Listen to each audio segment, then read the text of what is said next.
નમો અરહંતાણં નમો સિદ્ધાણં નમો આયર્યાણં નમો ઉવજ્જાયાણં નમો લોયે સવ્વસાહૂણં.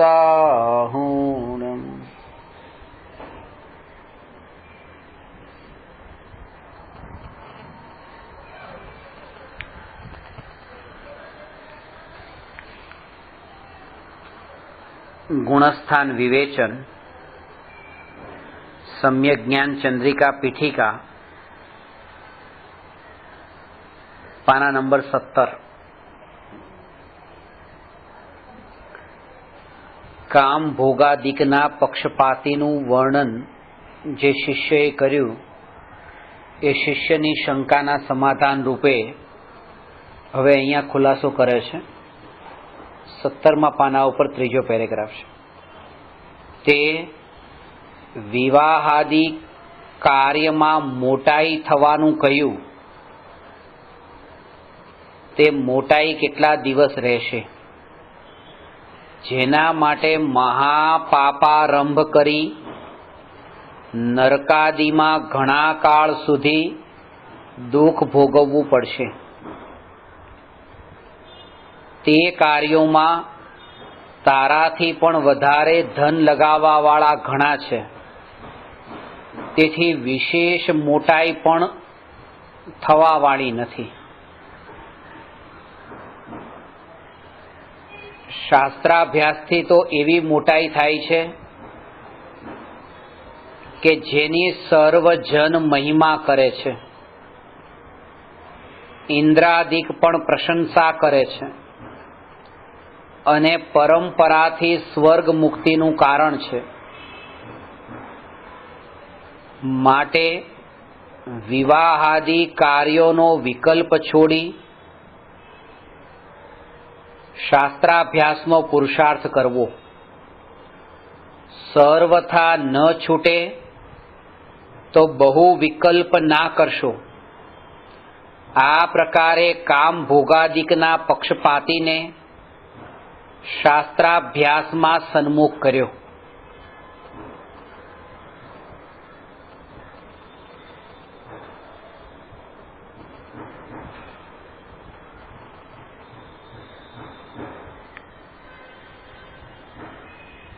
ખાસ એ પ્રયોજન યાદ રહી કે આ તો જીવને પ્રેરણા મળે એના માટે વાત કહી કે તમે પ્રેરણા લો કે શાસ્ત્રનો સ્વાધ્યાય જે જીવો નથી કરતા અને વિષયોમાં રચે પચે છે એના માટે કહ્યું કે આ શાસ્ત્રનો સ્વાધ્યાય તો એવો છે કે શાસ્ત્રાભ્યાસની તો સર્વજન મહિમા કરે છે, ઇન્દ્રાદિક પણ પ્રશંસા કરે છે અને પરંપરાથી સ્વર્ગ મુક્તિનું કારણ છે.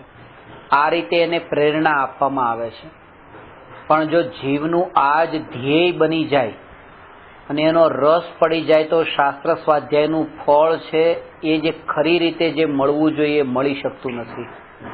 આ રસ આનો પડી જાય એટલે કે ઇન્દ્રાદિક પ્રશંસા કરે એવો એને રસ પડે, પ્રસિદ્ધિ થાય, ખ્યાતિ થાય, એ રસ પડે તો શાસ્ત્ર સ્વાધ્યાય તો એક બાજુ રહી જાય, પણ કષાય ભાવોનું પોષણ વધી જાય અને જે ક્ષયોપશમ જ્ઞાન પ્રાપ્ત કર્યું હતું એ એટલા માટે કે કષાય ભાવ જે મંદ થયા હતા એને દૂર કરવા માટે. કારણ કે સમ્યક્ત્વની પ્રાપ્તિ પૂર્વે 5 લબ્ધિ છે. એ 5 લબ્ધિમાં બીજી લબ્ધિ વિશુદ્ધિ લબ્ધિ છે. ત્યાં વિશુદ્ધિ લબ્ધિનો અર્થ જ એ છે કે કષાય ભાવની મંદતા એવી પ્રગટ થાય કે જેના બળ પર આત્મા ગુરુની પાસે, દેવ પાસે એ વાણી સાંભળીને જ્ઞાન પ્રાપ્ત કરવા માટે પાત્ર થાય. એટલે દેવ ગુરુની વાણી સાંભળવા માટે એ દેશના સાંભળવા માટેની પાત્રતા, એનું નામ વિશુદ્ધિ છે. હવે એને સમજવા માટે એમ કહેવાય કે કોઈ જીવને 100% કષાયમાંથી એમ કે અત્યારે હવે કશાય મોળો પડતા એને 20% કશાય બાકી રહ્યો, આ સમજાવવા માટે કહ્યું કે 20% કશાય છે, અને હવે એ ગુરુની વાણીને સાંભળે છે, એ વાણીને સાંભળવાને પાત્ર થયો, વિશુદ્ધિ થઈ તો દેશના મળી, પણ ત્યાં એ પૂછે કે હવે મને આ જે ગુરુજી જ્ઞાન આપો, આ જ્ઞાન જે આપો એ જ્ઞાનથી શું કરવું છે હવે? તો એ કે આ અત્યાર સુધી જેટલું આ જે કશાય ભાવ છૂટી ગયો 80%, એનું તો કઈ બાકી રહ્યું નથી હવે, પણ જે 20% કશાય ભાવ પડેલા છે એને દૂર કરવા માટે આ દેશના છે. કારણ કે પેલા ભાવો તો આમ પણ દેશના સાંભળ્યા વિના જ તે મોડા પડેલા છે. હવે તો આ મોડા પડેલા ભાવો છે એ કેમ છૂટે? પુરુષાર્થના બળે. પણ એ પુરુષાર્થ એ પછી કરશે, પેલા તો પુરુષાર્થ કેમ કરવાનો એ સાંભળે તો ખરું. સાંભળવાનું નામ ખાલી પુરુષાર્થ નથી. એટલા માટે જે પ્રયોગ કરવાની લબ્ધિ તો પ્રાયોગ્ય લબ્ધિ કીધી, એ તો 4થા નંબર પર છે. 3જા નંબર ઉપર તો દેશના કે પેલા સાંભળે અને સાંભળવાને પ્રયોગ ન માની લે. એ સાંભળવું એ તો થિયોરી થઈ, એને પ્રેક્ટિકલ ન માની લે. અને પ્રેક્ટિકલનો મતલબ આચરણ નહીં, પ્રયોગ. કારણ કે આચરણનો અર્થ પણ પાછો એ કે હવે જેવું સાંભળ્યું કે રાત્રિ ભોજનનો ત્યાગ કરવામાં આ રીતે આમ લાભ છે, કરવામાં રાત્રિ ભોજનનો ત્યાગ ન કરે અને ભોજન કરે તો આ નુકસાન છે, બધું સાંભળ્યું રાત્રિ ભોજન છોડી દીધું, એ આચરણની વાત નથી. અહીંયા એ છે કે જે સાંભળ્યું એમાં હવે અંતરમાં સ્વભાવની જાગૃતિ કેટલી રહી એ આચરણ. પ્રેક્ટિકલ પેલું તો બહારનું ક્રિયાકાંડ વાળું આચરણ થયું, અને ક્રિયાકાંડ રૂપ આચરણની અહીંયા વાત નથી. અહીંયા જે આચરણની વાત છે એ અંતરની પરિણતિની નિર્મળતા રૂપ આચરણની વાત છે. એટલા માટે અત્યારે જે મુનિવર રામસિંહના અમુક ગાથાઓના પદો હમણાં કોટ કરીને હમણાં ચાલી રહ્યું છે, જે પુસ્તક સિક્રેટ ઓફ જૈનિઝમ, એમાં આ લખ્યું છે કે જે બધું જ એ મુનિને છૂટે છે, પણ તેમ છતાં પણ અંદરનો જે ભાવ નથી છૂટતો. આ બહારનો પરિગ્રહ છૂટ્યો પણ અંદરનો મોહનો ભાવ ન છૂટ્યો.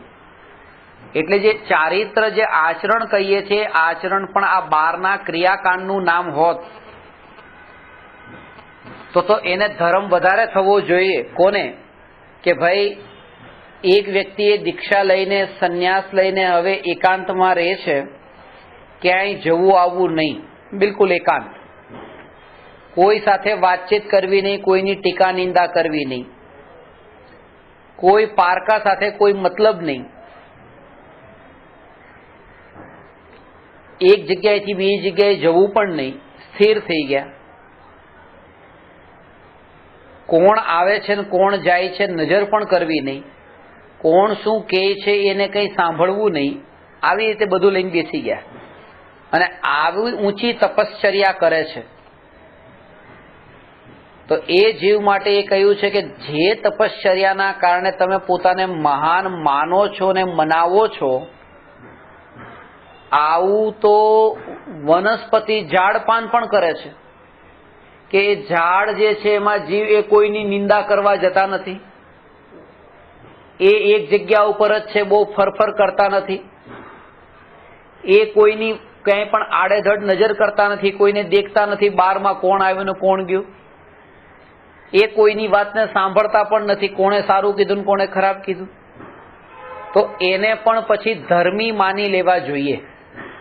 પણ કેમ નથી એ ધર્મી? કારણ કે ધર્મની પરિભાષા આચરણ શબ્દ કહેતા જે આપણે આ બધું આચરણ, તો એ ધર્મી હોવા જોઈએ. એટલે કહ્યું કે આત્માના સ્વરૂપની જાગૃતિમાં જે જાગે છે એ મુનિ છે. એટલે મુનિની વ્યાખ્યા જે બતાવી, અસુત્તા મુનિ અને સુત્તા અમુનિ, જે ઊંઘતા નથી એટલે કે જે જાગે છે એ મુનિ છે, અને જે ઊંઘે છે એ અમુનિ છે.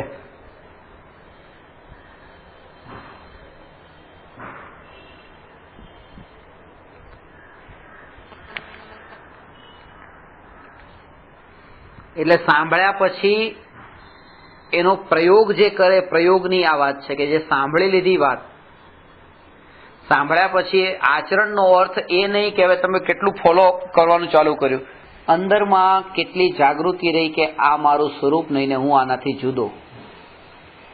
આ ભાવ આવ્યો, આ ભાવ અનિત્ય, એ ભાવથી જુદો, હું આત્મા નિત્ય. આ જાગૃતિ.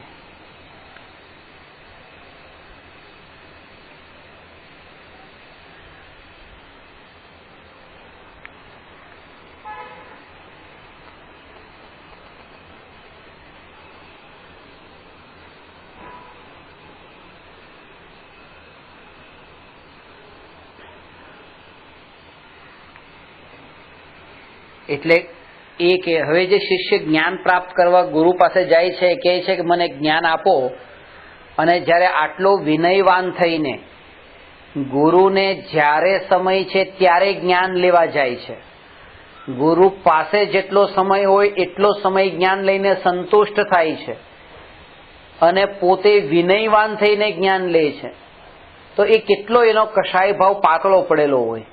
પણ હવે એ શું કામ જ્ઞાન લે છે કે ગુરુજી આટલું જે હવે મારામાં કશાય પડેલો છે એ પણ છોડવો છે. પણ હવે શું થયું આજ સુધી કે એ જે જ્ઞાન પ્રાપ્ત કર્યું, એ જ્ઞાન પ્રાપ્ત કરીને જે કશાય હતો એ ગયો તો નહીં પણ વધ્યો. એ જે ભાવ અહંકાર વધારનારો હતો, બહારની ધન સંપત્તિ વાળું, આ ક્ષયોક્ષમ જ્ઞાન તો એવું છે કે એવું અહંકાર ઉભું કરે છે કે હું કંઈક જાણનાર છું. ચારિત્ર એ પાળતા હોય તો એમ લાગે કે જો હું આટલું પાળું છું. એટલે પાળવાનો અર્થ એ છે કે બીજાના ઉપર દ્રષ્ટિ કરીને જે પોતાના ઉપર દ્રષ્ટિ ન રાખવીને પોતાના આત્માના ચૈતન્ય સ્વભાવની જે બેહોશી અને ભેદ જ્ઞાનનો અભાવ, કે આ રાગાદી વિકલ્પો આવ્યા છે, આવીને જાય છે, એ અનિત્ય છે અને હું ભગવાન આત્મા નિત્ય છું.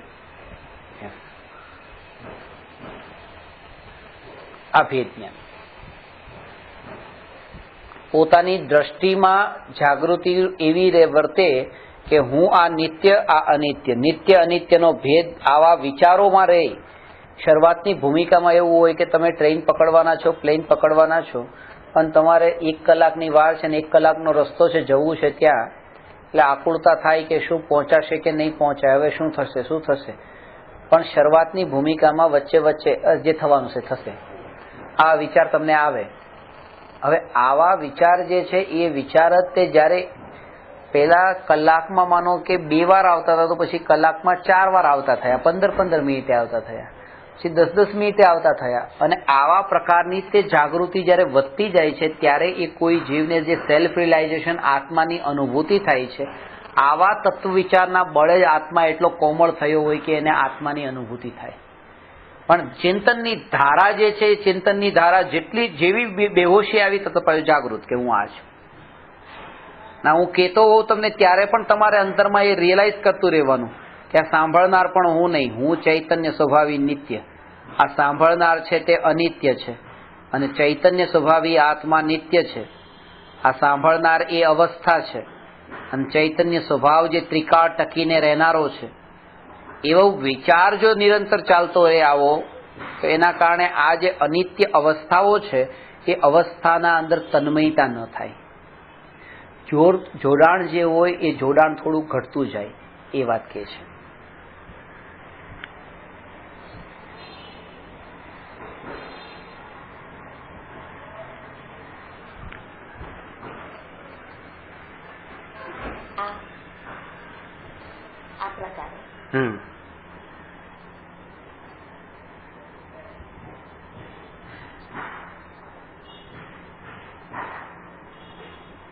આ પ્રકારે અન્ય જીવ પણ જે વિપરીત વિચારથી આ ગ્રંથના અભ્યાસમાં અરુચિ પ્રગટ કરે છે, તેઓને યથાર્થ વિચાર કરી આ શાસ્ત્રના અભ્યાસમાં સન્મુખ થવા યોગ્ય છે.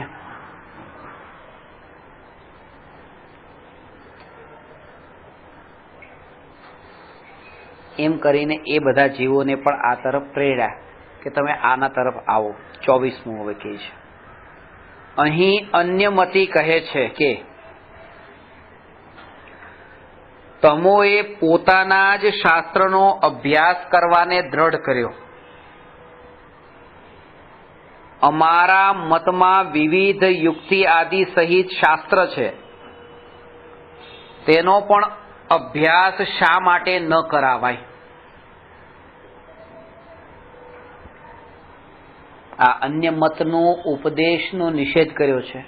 અને ખાસ તો એ કે અન્ય મતને માનનારા પણ જ્યારે જૈન મતનો ઉપદેશ આપે તો એ પણ માન્ય ન કરવો અને એ પણ ન સાંભળવાનું કહ્યું, અને એનું સાંભળવું જે જૈન મતમાં માનનારા હોય અને એને કહેનારા હોય.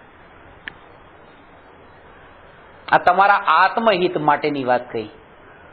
એ વાત અલગ છે કે તમે યુનિવર્સિટીમાં ભણો છો અને ત્યાં જૈન દર્શનનો એક કોર્સ છે જે તમને ભણાવે છે, અને એ સાહેબ જે પોતે છે પોતે કોઈ મહારાષ્ટ્રીયન કે નોન જૈન જે પોતે જૈન મતમાં માનતા નથી અને તમને ભણાવે છે, એમણે પણ સ્ટડી કર્યું છે, તો એ જે એમણે પોતે તમને ભણાવે છે તમે ભણી લેશો એ એટલે સુધી જ હેલ્પફુલ થશે કે તમને ડિગ્રી અપાવવા પૂરતું, એનાથી આગળ નહીં.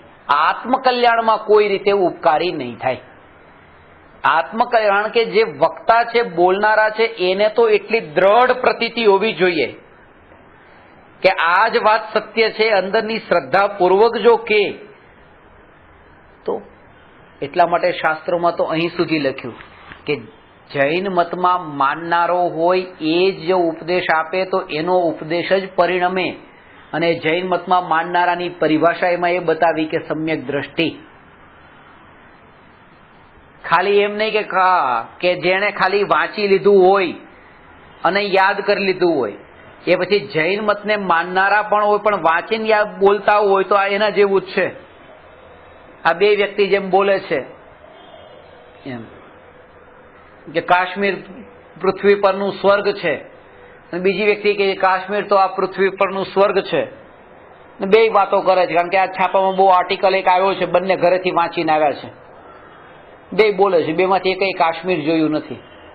એટલે એના જેવું છે કે આત્માને તો બેમાંથી કોઈ જોયો નથી, બે ચર્ચા કરે છે આત્માની. પેલા એ શાસ્ત્રમાંથી વાંચેલું છે, નાણે શાસ્ત્રમાંથી વાંચેલું છે. એટલે શાસ્ત્રમાં સ્પષ્ટ લખ્યું કે પ્રગટેલો દીપક હોય એ બીજાને પ્રગટાવી શકે, જે પોતે જ ન પ્રગટ્યો એ શું પ્રગટાવે? એટલા માટે એ કે જે સમ્યક દ્રષ્ટિ જે છે, જેના જ્ઞાનનો દીપક પ્રગટેલો છે, એનું અનુકરણ ને એનું અનુચરણ ને અનુસરણ કરવાનું છે, જે અંતરનો જ્ઞાનનો દીપક છે. આપણે 12માં કરીએ છીએ. એટલે એના માટે હું દ્રષ્ટાંત આપતો હોઉં છું કે એક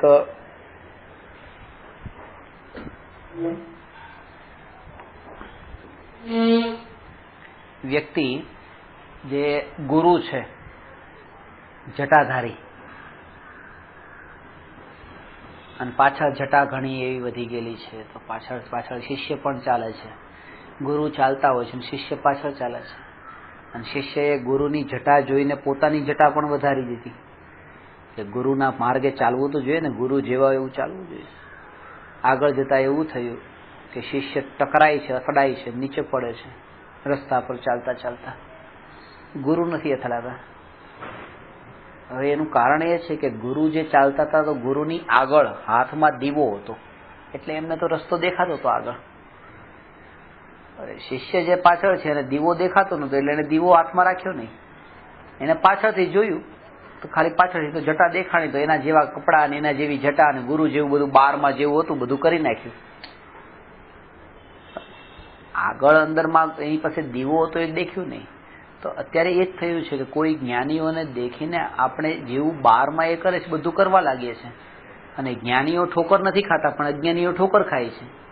એનું કારણ એ છે કારણ કે અંદરમાં જે પ્રગટેલો દીપક છે એ દીપક આત્માના જ્ઞાનનો દીપક છે, આત્માના અનુભવનો દીપક છે, અને એ જેને પ્રગટ થયો નથી. એટલે ખાલી વક્તા થઈ જાય છે, ગુરુ ન થઈ શકાય.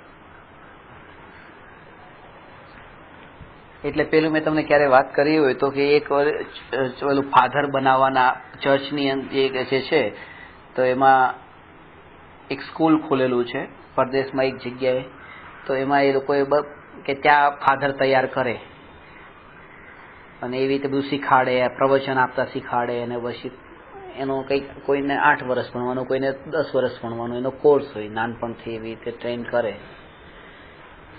તો મારા એક વ્યાખ્યાનમાં જે ત્યાંના મેઇન હેડ આવેલા, તો એમણે મને કહ્યું કે તમે આવજો અમારા સ્કૂલ જોવા માટે, અમે જે ધર્મગુરુઓ અમે તૈયાર કરીએ છીએ.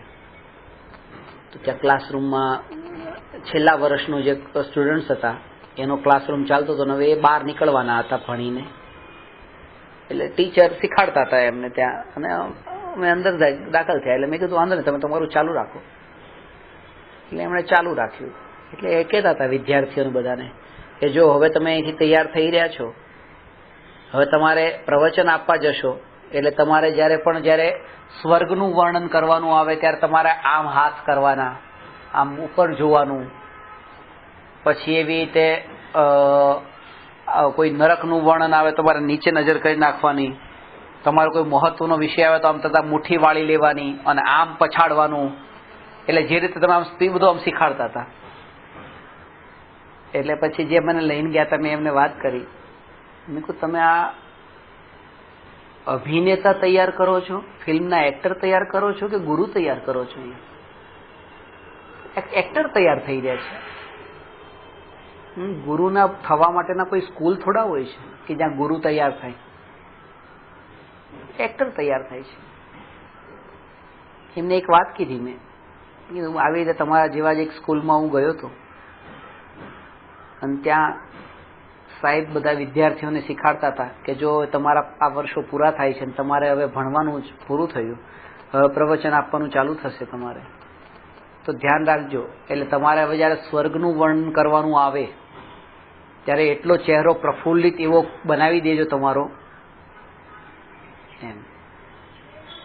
એટલે બધા વિદ્યાર્થીઓ કે બરાબર છે. એટલે એક વિદ્યાર્થીએ પ્રશ્ન પૂછ્યો કે ગુરુજી કે આ તો સ્વર્ગનું વર્ણન કરવાનું હોય તો ચહેરો તમે આવો કરવાનો, કેવો કરવાનો બતાવો, પણ નરકનું વર્ણન કરવાનું ત્યારે ચહેરો કેવો કરવાનો?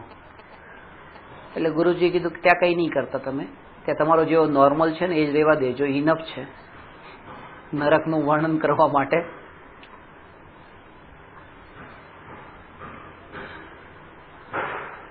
યુનિવર્સિટી એક્ટર તૈયાર કરે છે, ગુરુ તૈયાર ક્યારેય નહીં થાય.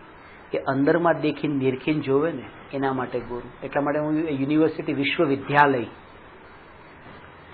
જેને નામ રાખ્યું છે એને ખબર નહીં હોય, એટલો વિચાર કર્યો છે કે નહીં ખબર નથી, પણ એની અંદર પણ રહસ્ય છે કે આ વિશ્વ એક આખું વિદ્યાલય છે. એ રૂપે તમે જોવું ને તમને એ આખા બધે ડગલે ને પગલે તમે શીખવા મળે. અંદરમાં તમારા ગુરુપણાની તમે તૈયારી કરી રહ્યા હો. એટલે કે તમે જે ખાસ કરીને કે જેને જૈન મતમાં શ્રદ્ધા નથી અને માત્ર એનું પોતાનું કર્તવ્ય કરવા માટે જ તમને ભણાવે છે, તો તમને એમાં નહીં પામો. જેના અંતરથી સ્પર્શના થતા આ વાત આવતી હોય, એ બોલે છે પણ અંદરમાં એને સ્પર્શના થતી હોય. અને મુખ્ય કારણ એ જ છે ઘણા બધા વિદ્યાર્થીઓ અને શિક્ષકો વચ્ચે જે સંવાદ ચાલતા હોય, તો ઘણા શિક્ષકો જે ભણાવતા હોય વિદ્યાર્થીઓને મને પૂછે કે તમે અમને એક ઉપાય બતાવશો કે અમારા વિદ્યાર્થીઓ અમારા ક્લાસરૂમમાં બેઠા હોય તો કોન્સન્ટ્રેટ નથી રહેતા, એકાગ્ર નથી રહેતા, એ એકાગ્ર કેવી રીતે રહે, એના માટે તમે કોઈ ઉપાય બતાવો. તો હું એ લોકોને કહું કે સ્ટુડન્ટ્સ જે છે, વિદ્યાર્થીઓ એકાગ્ર નથી રહેતા એનું મૂળ કારણ એ છે કે ભણાવનાર પોતે એકાગ્ર નથી રહેતા. એમનું મન જ ક્યાંય ને ક્યાંય ફરતું હોય છે. કારણ કે જેટલા ગુરુ એકાગ્ર થઈને સમજાવે છે એટલા જ શિષ્યને એકાગ્ર થઈને સાંભળવાનો ભાવ પણ આવે છે. ક્લાસરૂમની અંદર જેટલી એકાગ્રતા ગુરુની હશે એટલું શિષ્યનું કોન્સન્ટ્રેશન પણ ત્યાં વધારે જ હશે. ગુરુ ત્યાં બધે નજર ફરતી હોય તો ક્યાં ફોન પર વાત ચાલતી, તો શિષ્યનું ક્યાં રહેવાનું છે? એટલા માટે અહીંયા એ કહે છે કે જે આ શાસ્ત્રથી તમે જે જ્ઞાન લો છો એ જ્ઞાનમાં એવું ન થાય કે અન્ય મતનું જે છે એ અન્ય મતના ગ્રંથોમાં જેમ કીધું એવી રીતે અન્ય મતી જે છે જે જૈન ધર્મમાં શ્રદ્ધાની નથી એની પણ અહીંયા ના પાડી છે. એટલે કીધું કે તમારા મતના શાસ્ત્રોમાં આત્મહિતનો ઉપદેશ નથી. ક્યાંક શૃંગારનો, ક્યાંક યુદ્ધનો, ક્યાંક કામ સેવન આદિનો, ક્યાંક હિંસાદિકનું કથન છે. અને તે તો વિના ઉપદેશ જ સહજમાં જ થાય છે. તેથી તેને ત્યજવાથી હિત થાય છે. અન્ય મત તો ઉલટું તેનું જ પોષણ કરે છે. માટે તેનાથી હિત કેમ થશે?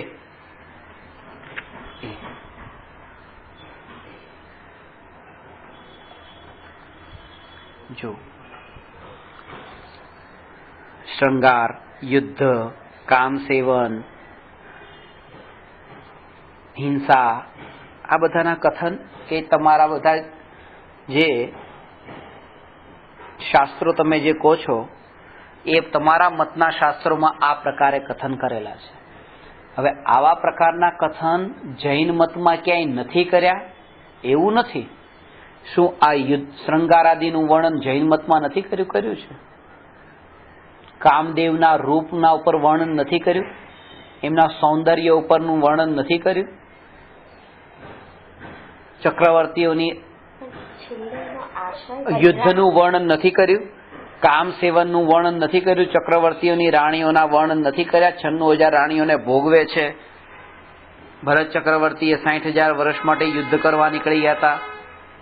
આ હિંસાદિક આટલી થાય છે, પણ એ જ તે આ રાગથી વિતરાગતા તરફ લઈ આવે છે. એનો પણ કઈ એમ છે કે આ કર્યું છે, પણ ફાઇનલી એ જ એટલું નથી જોવાનું, એમની અંદરનું પરિણતિ જોવાનું. બહુ પ્રોપર શબ્દ બોલ્યા. પરિણતિ એ જ તે પરિણતિનો મતલબ ચારિત્ર. એટલે ચારિત્ર ને પરિણતિ હજી બેને ભેગા કરવામાં હજી થોડો સંકોચ થાય. આને ક્યાં ચારિત્ર કેવું? શાસ્ત્રમાં એ જ કીધું કે જેટલા અંશે પરિણતિ શુદ્ધ થઈ એટલા અંશે ચારિત્ર પ્રગટ્યું, એમ સમજો. અને તે તો ઉપદેશ સહજમાં જ સમજાય છે. તેથી તેને ત્યજવાથી હિત થાય છે. આ ત્યજવાની વાત જે છે એ ત્યાં નથી. એમ અન્ય મત તો ઉલટું તેનું જ પોષણ કરે છે. માટે તેનાથી હિત કેમ થશે? પ્રશ્ન નંબર 25. ત્યાં કહે છે કે ઈશ્વરે એવી લીલા કરી છે, તેને ભજે છે તો તેનાથી ભલું થાય છે. ઉત્તર. ત્યાં કહે છે કે જો ઈશ્વરને સહજ સુખ નથી હોતું ત્યારે સંસારીની જેમ લીલાથી સુખી થયા. જો તે સહજ સુખી હોત તો શા માટે વિષયાદિક સેવન કે યુદ્ધ આદિ કરે? કારણ કે મંદ બુદ્ધિ પણ વગર પ્રયોજન કિંચિત માત્ર પણ કાર્ય કરતા નથી. એથી જણાય છે કે ઈશ્વર આપણા જેવા જ છે, તેનો યશ ગાવાથી સુસિદ્ધ થશે.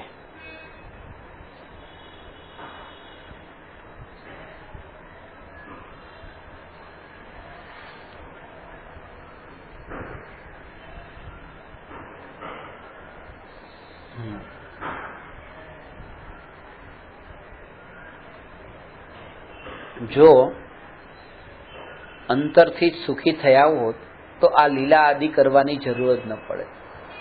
એટલે કે જેમ ચક્રવર્તીઓને કીધું ને, ચક્રવર્તીઓની જે પટરાણીઓ માટે કે પટરાણીઓને પ્રસૂતિ નથી થતી ચક્રવર્તીની, અને ચક્રવર્તીની પટરાણીઓને માસિક ધર્મ પણ ન થાય. એના કારણો છે કે જો એ થાય તો એટલો ટાઈમ માટે ચક્રવર્તીના ભોગ બંધ રહે, અને એ ભોગ નથી બંધ રહેતા કારણ કે ચક્રવર્તીનું પુણ્ય એટલું ઉદયમાં હોય છે કે કોન્સ્ટન્ટ એને આ મળતું રહે. અને એની અંદર પણ ખાસ એ છે કે આટલો કન્ટિન્યુઅસલી ભોગો ભોગવે છે એ ચક્રવર્તીઓ કેટલા સુખી, એ સુખી નથી, એ દુઃખીની નિશાની છે. સીધી વાત છે કે એક વ્યક્તિ એવી છે કે જે માનો કે 4-4 કલાકે ભોજન કરે છે, એક 3-3 કલાકે ભોજન કરે છે, એક 2-2 કલાકે ભોજન કરે છે, કન્ટિન્યુઅસ જેનું ભોજન ચાલુ રહે, તો એનો સીધો અર્થ એ છે કે ભોજન કરે છે એટલે કે વધારે ભૂખ્યો છે અને ભૂખને દૂર કરવા માટે ભોજન કરે છે. એને ભૂખ વધારે લાગે છે એટલે ભૂખને દૂર કરવા માટે તો ભોજન કરે છે. તો આજે જેટલા ભોગ ચક્રવર્તી કન્ટિન્યુઅસ ભોગવે છે બ્રેક પડ્યા વગર, તો એ શું બતાવે છે? એ વાતને બતાવે છે કે એ ચક્રવર્તી અંદરમાં એટલા દુઃખી હોય છે કે એને કન્ટિન્યુઅસ ભોગની જરૂર પડે છે કે લાવ દૂર કરું આ દુઃખને, એટલી પીડાથી પીડાતા હોય છે. અને એટલા માટે રાગની પીડાથી પીડાતા ચક્રવર્તીઓના ભોગ અજ્ઞાનીઓને સુખ લાગે છે, પણ જ્ઞાનીઓ કહે છે કે એ તો દુઃખ એટલું હતું, એને દૂર કરવા માટેનો આ ઉપચાર કર્યો એણે. હવે એક વ્યક્તિ એમ કહે છે કે હું તો રોજની 30 ગોળી ખાઉં છું અને હું માંદો નથી પડતો. આ એના જેવું છે, એ 30 ગોળી ખાઉં છું એ તો માંદા પડવાની નિશાની બતાવે છે. ચક્રવર્તી આટલા ભોગ ભોગવે છે ને એ દુઃખી નથી હોતા. અરે દુઃખી છે એટલે તો ભોગ ભોગવે છે.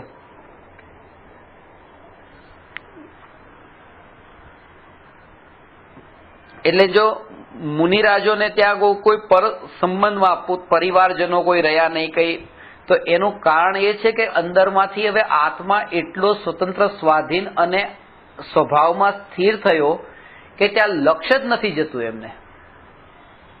હવે એ લક્ષ્ય નથી જતું એ શું બતાવે છે? એ વાતને બતાવે છે કે અંદરની મસ્તીના આનંદમાં એટલા લીન છે કે ધ્યાન નથી જતું.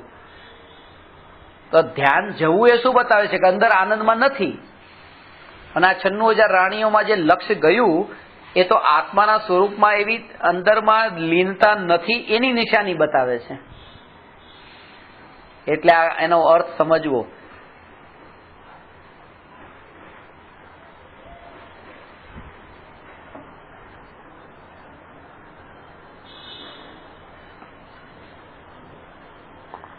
આ જેટલા પણ યુદ્ધની લીલા ને બધું આ જે કંઈ પણ કરે છે એ બધા તો દુઃખોની નિશાની છે. કારણ કે આ બધું જે કરે એમાં એક ખાસ કીધું, કારણ કે મંદ બુદ્ધિ પણ વગર પ્રયોજન, એમ વિના પ્રયોજન મંદોપી ન પ્રવર્તતે, વગર પ્રયોજન, પ્રયોજનભૂત. એટલે એ લોકોને આ દુઃખ શેનું હોય છે કે હું આત્મામાં નથી, એટલે હું ચારિત્રમાં આગળ નથી, મારે એટલે આમાં આગળ વધવું છે અને હું એ તો સમ્યક દ્રષ્ટિ, પણ બધા સમ્યક દ્રષ્ટિ નથી હોતા ને ચક્રવર્તી. એટલે એમને દુઃખ શેનું હોય છે? અંદરમાં જે રાગ રહેલો છે ને, રાગ, એનો કેસ થાય છે, રાગનું દુઃખ છે. એટલે શાસ્ત્રમાં કહ્યું ધુતારાની ટોળકી છે, પણ એ ધુતારાની ટોળકી એટલે દીકરી ધુતારાની ટોળકી નથી, પતિ ધુતારાની ટોળકી નથી.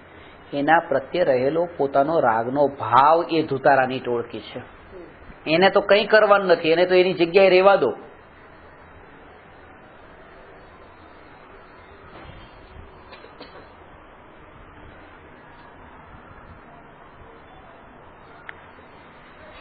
એટલે કહ્યું ને કે ચક્રવર્તી જે છે એ 84 લાખ એવા હાથી ને 18 કરોડ ઘોડાને છોડે છે.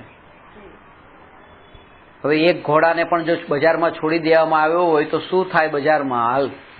હવે જયારે 18 કરોડ ઘોડા છોડ્યા હોય તો કેવા હાલ થયા હશે? એમ કે 18 કરોડ ઘોડા નતા છોડ્યા, પોતે ઘોડા તો ઘોડાની જગ્યાએ બંધાયેલા, પોતે નીકળી ગયા.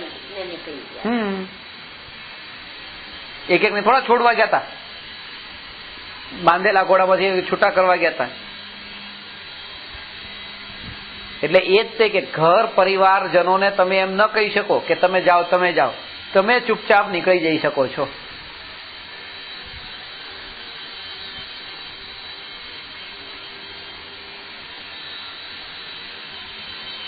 છવ્વીસમો પ્રશ્ન. તે ફરી કહે છે કે અમારા શાસ્ત્રોમાં ત્યાગ, વૈરાગ્ય, અહિંસાદિકનો પણ તો ઉપદેશ છે. ઉત્તર: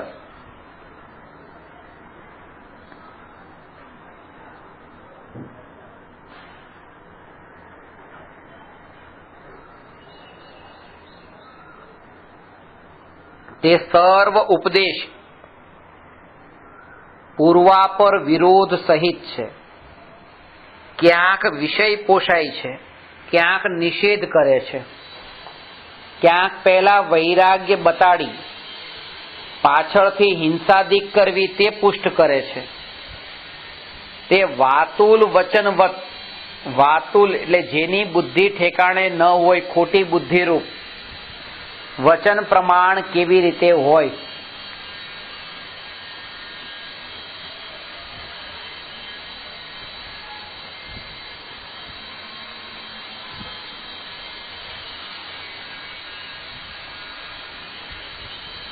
આટલું અંતર છે કે ત્યાં વૈરાગ્ય બતાવ્યો, પછી વૈરાગ્ય પછી હિંસા બતાવી. અહીંયા હિંસા બતાવીને પછી વૈરાગ્ય. વિતરાગી થી રાગી નથી થવાનું, રાગી થી વિતરાગી થવાનું છે. એ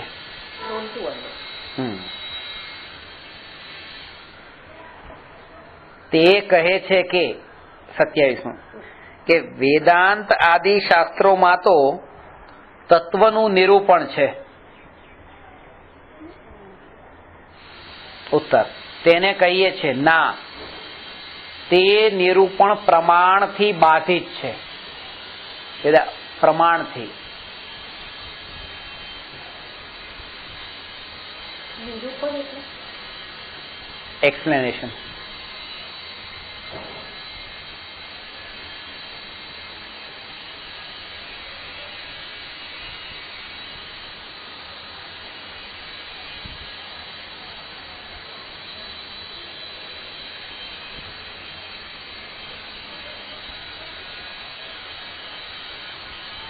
અયથાર્થ છે. તેનું નિરાકરણ જૈન દર્શનના ન્યાય શાસ્ત્રોમાં કર્યું છે. ત્યાંથી જાણવું માટે અન્ય મતના શાસ્ત્રોનો અભ્યાસ ન કરવો.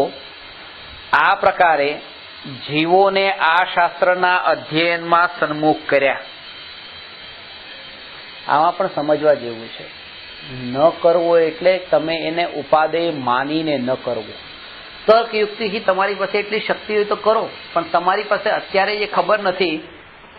કારણ કે આ ટોડરમલજી કહે છે કે આ અન્ય મતના ગ્રંથોનો અભ્યાસ નહીં કરવો. મોક્ષમાર્ગ પ્રકાશકના 5મા અધિકારમાં તો અન્ય મતનું નિરૂપણ કર્યું અને રેફરન્સ પણ ત્યાં અન્ય મતના મહાભારતના ને એ રીતે ગીતાના આવા બધા જે દ્રષ્ટાંતો એમાં લઈને અમુક અમુક જગ્યાએ તો એના શ્લોક પણ લઈને શ્લોક નંબર સાથે બધું વર્ણન કર્યું. હવે પોતે ક્યારે કર્યું હશે? જ્યારે એ પોતે વાંચ્યું હશે વિસ્તારથી અને પાછું શ્લોક નંબર સાથે અધ્યાય, શ્લોક નંબર એ બધું વિસ્તારથી જ્યારે સ્પષ્ટ કરીને લખ્યું, ઓરિજિનલ શ્લોક, એનો અર્થ, એના ઉપર વિવેચન, તો પોતે જયારે અભ્યાસ કર્યો ત્યારે તો. પણ અહીંયા કહે છે કે અન્ય મતનું નહીં વાંચવું. એટલે એ કહે છે કે તમારી પાસે અત્યારે એટલો સમય નથી અને એટલું તમે તમારું પોતાનું પ્રયોજનભૂત કાર્ય કર્યું નથી. આ પ્રયોજનભૂત અપ્રયોજનભૂતના જે ભેદ સમજતું હોય એના માટે તો આ વાત સમજાઈ જાય. સમજાણો? અને એમાં તે જેમ એના અંદર બે ભેદ પાડ્યા કે આ અપ્રયોજનભૂત ને આ પ્રયોજનભૂત, એવી રીતે આ પણ કે કર્મની પ્રકૃતિના ભેદ પ્રભેદ આ બધું તમે જે અહીંયા ભણશો, આ ભણો એ ઠીક છે, પણ આ રીતે જો બધું બાયહાટ ન રહી તો નિરાશ નહીં થતા. બસ પરિણામો ઉપર જોર આપો. તમે જોર જબરદસ્તી કરીને તમારા પરિણામો જે છે, તમને ઘણીવાર એવું થાય કે ભાઈ હવે આજે યુનિવર્સિટીની પરીક્ષા આપી છે, મારે ભણવું જ છે, આજે પરીક્ષા છે, પાસ થવું છે, આ થવું છે, તો એની અંદર જે તમારા જે ભાવ ને એમાં હવે કોમ્પિટિશન ને એમાં બીજા પણ સાથે ભણે છે, મારે તો આટલા પર્સન્ટ આવવા જ જોઈએ ને, આમ તો થવું જ જોઈએ ને, એ બધું કરીને પણ હવે એ પણ નક્કી કરનારા છે બીજા, કે પર્સન્ટેજ આપશે ને બધું બીજા નક્કી કરશે.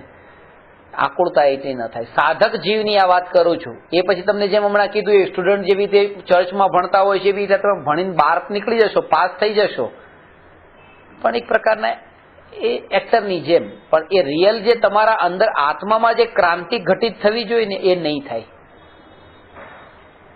થોડુંક રૂચે છે આપણને એવી બધી આવો બધી પરીક્ષાઓ પણ રૂચે છે, કારણ કે છુપો છુપો ક્યાંક અહંકાર એટલો પોષાતો હોય છે કે આટલું તો કર્યું, આટલું તો કર્યું, એ બધું એવા ભાવ મેં કર્યું, કંઈ ન કરીએ તો આટલું તો કરીએ, એ જે કંઈક કરીએ એ જે ભાવ પડેલો છે ને એની અનાદિકાળના આવા સંસ્કાર જ છે કે કંઈક તો કરીએ ને, એ નહીં કરીએ તો પછી શું કરશું અત્યારે, એમ કરીને પણ એ કરવાનું અંદર આપણા મન પ્રેરિત થતું હોય કે આવું કરવું જ જોઈએ. પરિણામોનું ભાન નથી, પરિણામો કેવા થઈ રહ્યા છે. ઘણી વાર એવું હોય કે કોઈ વગર પરીક્ષા આપે, મોટી ઉંમરના હોય, ઘરમાં બેઠા હોય, કોઈ પરીક્ષા આપવા ન જતા હોય ને એટલી અંતરમાં શાંતિ અને ક્ષમતા હોય, એના ઉપર આપણું જોર નથી જતું. કારણ કે એવું કરવામાં બીજાને દેખાય છે ક્યાં? હજી જ્ઞાન તમે પ્રાપ્ત કર્યું હોય તો એ બીજાને દેખાઈ શકાશે, કોઈને કહી શકાય. આ આત્માનો અનુભવ તો એવો છે કે જે કહેતા પણ નથી કે મને થઈ ગયું, જેને થાય છે આત્મજ્ઞાન.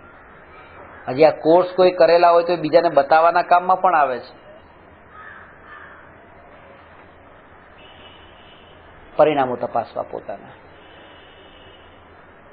ક્યાંક એવું તો નથી થયું ને કે બહારમાં જેમ અહંકાર, બહારમાં જેમ પરમાંથી સંતોષ, બહારમાં જે વિકલ્પો, કષાયો, જે પર પદાર્થોના ઇન્દ્રિયોના વિષયોમાં જે રીતે જે પાપરૂપ પ્રવૃત્તિ થતી હતી ત્યારે થતું, ક્યાંક એવું તો નથી થતું ને કે આમાં પણ આ થતું હોય.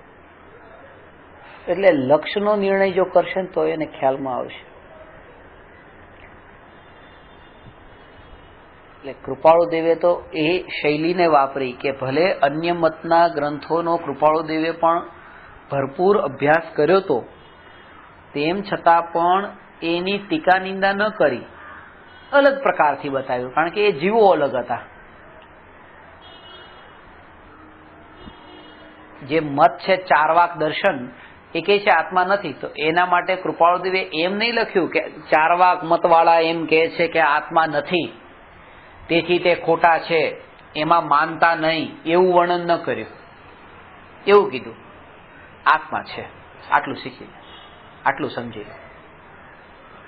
આ મતવાળો આત્મા છે એમાં માનતો નથી એમ નહીં, આત્મા છે.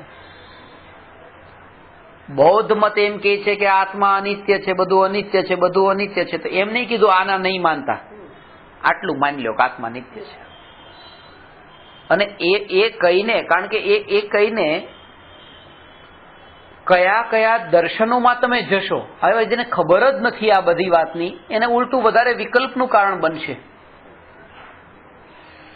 એટલે ડિક્શનરી જે હોય છે, ડિક્શનરીને બાયહાર્ટ કરવાની નથી હોતી, એને યાદ, એને વાંચવા માટે કોઈ બેસતું નથી ડિક્શનરીને. એ તો એ કે ભાઈ તમને જે વર્ડ જોતો તો તમારે રેફરન્સ માટે જોઈ લીધું, બસ પતી ગયું. તો જેટલું પણ વર્ણન અન્ય મતનું મોક્ષમાર્ગ પ્રકાશકમાં કર્યું છે, એ તમારી જે ભૂલ થતી હોય એ પ્રકરણ વાંચી લીધું ને એમાંથી સુધારો કરીને તમે નીકળી ગયા, પતી ગયું. પણ કઈ આખું કઈ તમારે એના પર સ્ટડી કરવાનું નથી. અને અત્યારે એ થઈ રહ્યું છે કે મોટા ભાગે લોકો એ અધિકાર વાંચીને બાયહાર્ટ કરે છે ને એને લખે છે ને એના ઉપર બધું એ ડિક્શનરી ઉપરના જે છે એમાં પોતાનું પ્રયોજન જેટલું છે એ સમજી લેવાનું છે.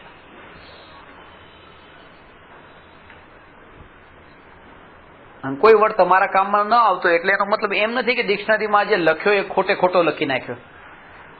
કારણ કે તમારા માટે ક્યાં લખાણી છે ડિક્શનરી? એટલે શાસ્ત્રો જે છે તો બધાને સર્વને લક્ષમાં રાખીને લખાયા છે.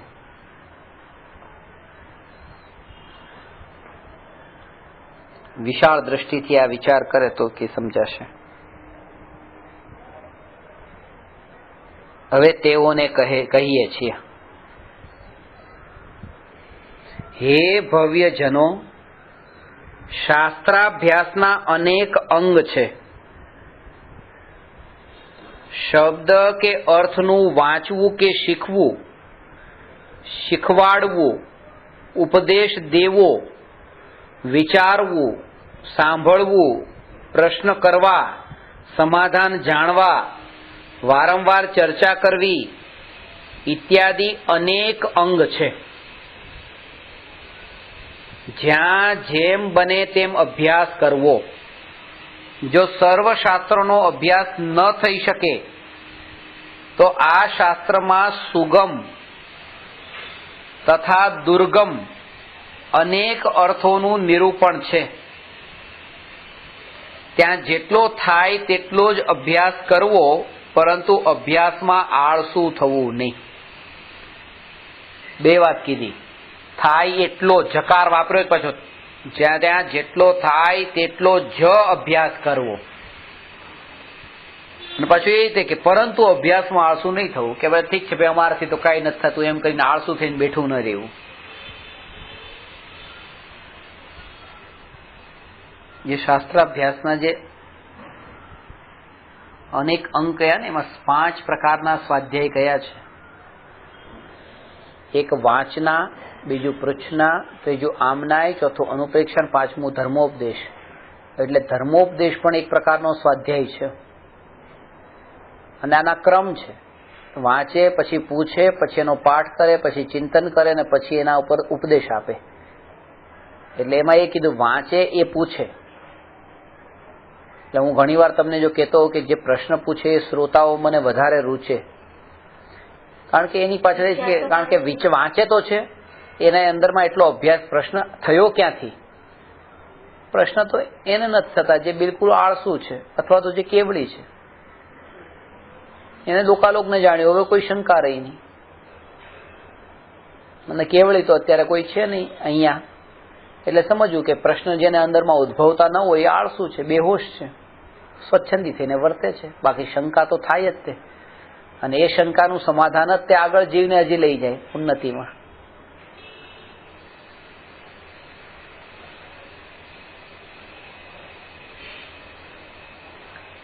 જુઓ શાસ્ત્રાભ્યાસનો મહિમા,